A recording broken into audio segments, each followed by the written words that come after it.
Que a paz do Mestre Jesus esteja conosco por esse maravilhoso universo de Deus. Nós vamos continuar nossos estudos sobre o Evangelho segundo o Espiritismo. Espero, que vocês estejam compreendendo e gostando, porque é um roteiro seguro nas nossas vidas. É muito seguro.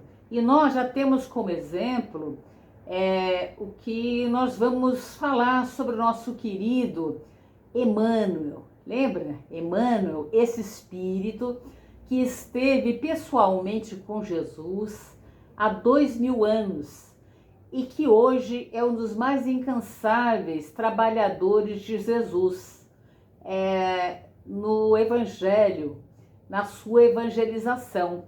Nós sabemos aí por informações que Emmanuel já reencarnou, né? Dizem isso, que Emmanuel já reencarnou aqui, até no estado aí de São Paulo, né? Dizem isso. Mas Emmanuel foi um incansável trabalhador de Jesus, do Evangelho na sua evangelização, e continua assim. Então, Emmanuel é o nome do espírito que tutelou as atividades mediúnicas de Chico Xavier, né? Durante todo o período que ele esteve encarnado aqui entre nós.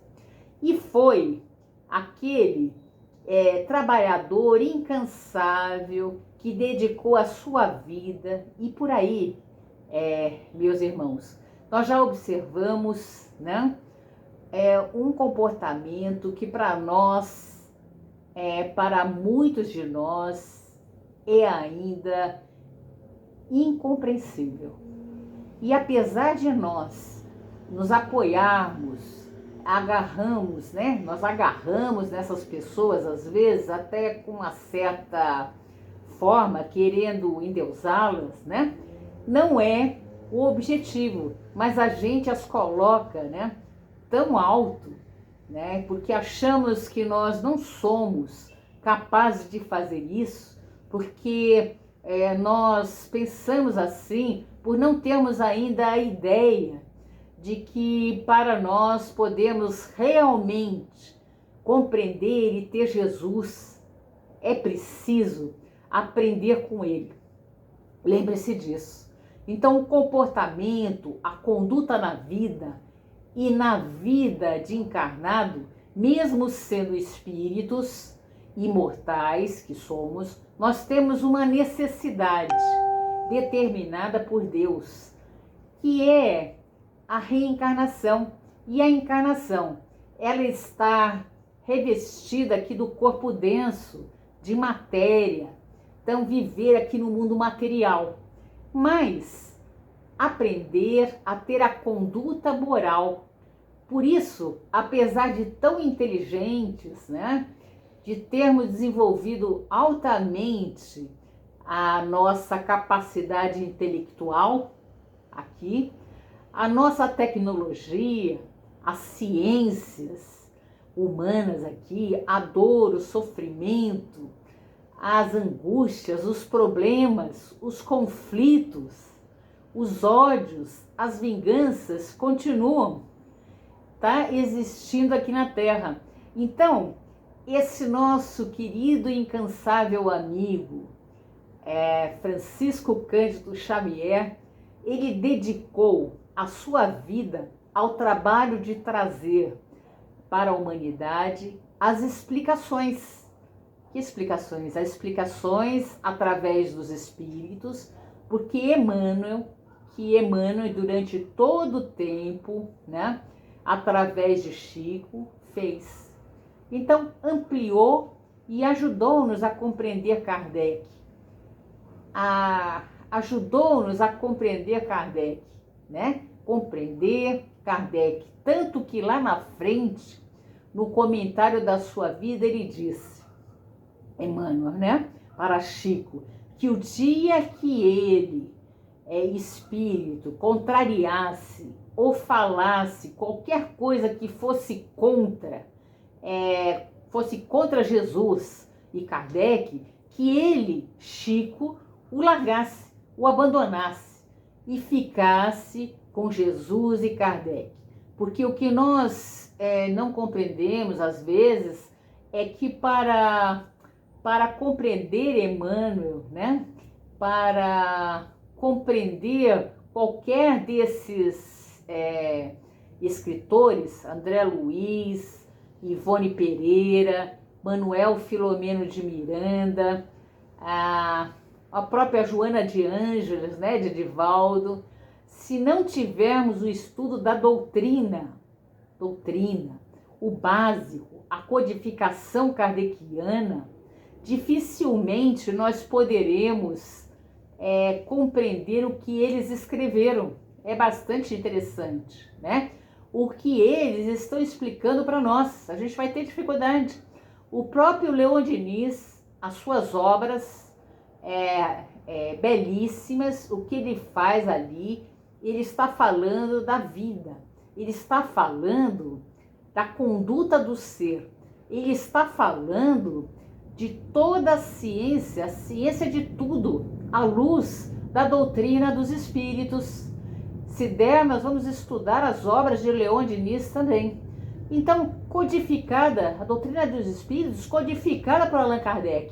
E esse espírito, Emmanuel, que foi no tempo, há 2000 anos atrás, quando ele esteve face a face com Jesus, ele foi um senador, Públio Lentulus, que viveu nessa época e foi a única autoridade que conseguiu ter a possibilidade, presta atenção, dessa aproximação com Jesus, por conta de que sua esposa Lívia, na época, e da filha Flávia, que esteve muito enferma, estava com uma doença muito grave para a época, que era a lepra. Como hoje nós temos essa coisa como, por exemplo, o câncer. Na época de Jesus, era a lepra. Então, ele foi influenciado, né, pela sua esposa Lívia, da influência da doença e da sua filha. E esse espírito, esse senador, muito orgulhoso, ele acreditava dos deuses da época, muitos deuses. Ele pensava que esses deuses bastavam, né? Crer naqueles deuses, que eles, vamos dizer assim, resolveriam a vida. Então, ele não gostava do envolvimento de Lívia e sua esposa com Jesus. Envolvimento assim, né? Que ela queria seguir Jesus, né? Mas por amor à filha, ele aceitou um dia ir ao encontro de Jesus, né? E ele foi, veja que interessante, ele foi pessoalmente solicitar esse auxílio para Jesus, mas ele não acreditou muito, né? Ele não acreditou muito não. E nesse momento, Jesus conversa com ele e mostra para ele, Jesus, que aquele momento era um momento decisivo em sua vida. Era um momento decisivo em sua vida, como todos nós temos, meus irmãos. Todos nós temos esse momento decisivo, né? Um minuto decisivo. Todos nós temos esse momento decisivo em nossas vidas. Presta bem atenção, que muitas vezes, pelas paixões, pela ignorância, nós recusamos.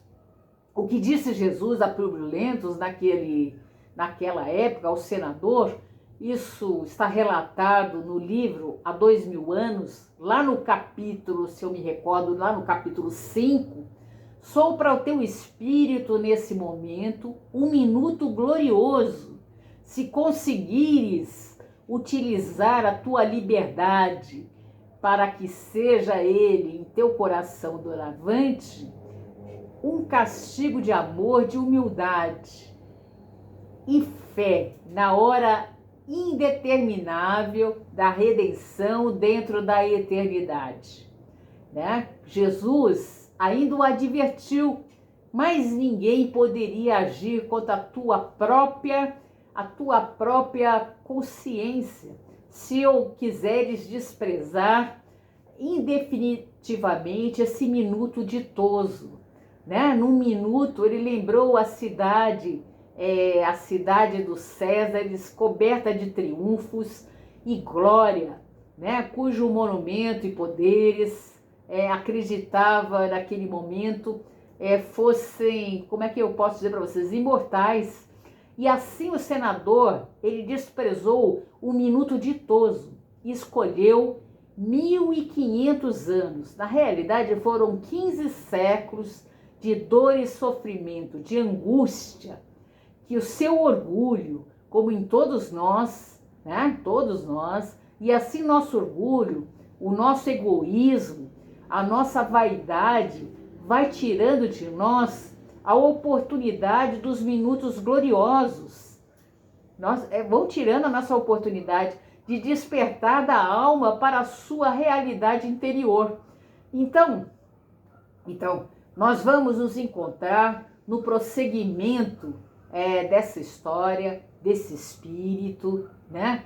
Que durante 15 séculos ele prosseguiu buscando Jesus após a sua morte em Pompeia, no ano 79, ele foi vítima das lavas do Vesúvio e ele continuou. Ele reencarna logo depois, 50 anos depois. Tem o livro, né? Se vocês quiserem ler, esses livros são lindos, gente. Livro 50 anos depois. Depois tem o livro Ave Cristo e o livro Renúncia. Todos esses livros vão fazendo um relato de uma continuidade da vida desse espírito, né? Vai mostrando a vida dele. E foi o escravo Nestório e muitos outros personagens que ele viveu. E para nós aqui no Brasil, né? Aqui no Brasil, muito importante, né? Importante, quando ele, em 18 de outubro de 1517, nasceu ele aqui, né, com o nome de Padre Manuel da Nóbrega. Esteve aqui, né, como jesuíta, que veio para o Brasil, né, nesse ano, não nasceu, mas ele veio para cá, né, e foi instruir os índios. Também foi fundador da grande metrópole de São Paulo e da cidade de Salvador, lá na Bahia. Então esse espírito é iluminar, né, esse espírito é iluminar, que vamos para nós trazer as luzes do Evangelho de Jesus de uma forma, como eu posso dizer, bastante prática. Ele faz parte da equipe do Espírito da Verdade. Ele mesmo afirmou que o Espiritismo e trouxe, aqui no Espírito da Verdade, aqui no Espiritismo, ele afirmou isso aqui no Espiritismo, e trouxe à Terra o cristianismo restaurado. E ele traz para nós o capítulo 11, item 2, a lição do egoísmo. E para encerrar, nós vamos falar um pouquinho do prefácio do Evangelho, que é essa página belíssima que está no Evangelho e convida-nos a pensar que o Espírito do Senhor, que são as virtudes do céu, como um imenso exército que se move desde que ele recebeu a ordem, espalha-se por toda a terra, sobre a superfície da terra, vindo abrir os olhos, né? Vindo abrir os olhos aos cegos e iluminar suas estradas.